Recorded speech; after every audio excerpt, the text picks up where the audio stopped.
Hi teachers, I'm going to show you the difference between an archived class in Google Classroom and a deleted class.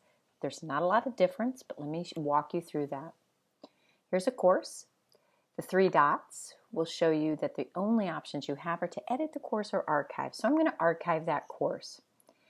If you read carefully, it says that you will no longer be able to make changes. You won't be able to edit the course. Also, you'll still be able to find them. So let's go ahead and archive this class and I'll show you where they are.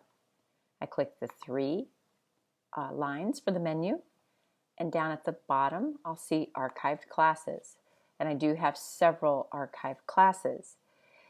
All of these courses are still available for me to restore if I need to, and I'm able to use any of the assignments or announcements that I made previously from those courses in new courses that I have now.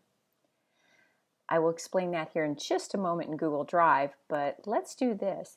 I'm going to delete this course now. You can see I've pressed the three dots, and here's my option.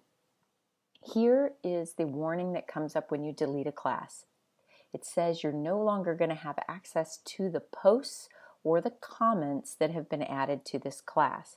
So there's a consideration, and it says your class files are still going to be there in Google Drive. I'll show you that in a moment. So I'm going to go ahead and delete this class.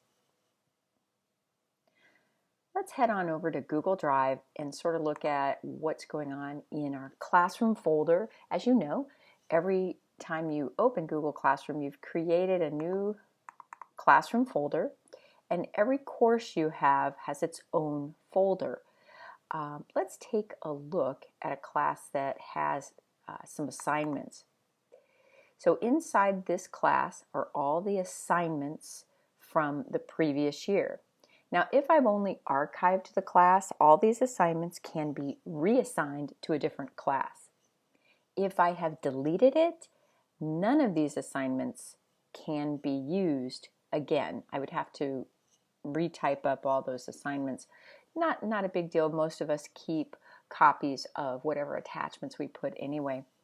But I do want you to realize that I still have, and I'm going to show this to you, this is a deleted course, I still have all the student work in here. So one of the probably best practices you should get used to at the end of every year is to create a new folder and make sure that you archive old courses. It's pretty simple to create an archive folder and start loading in these courses. Why do you want to do that?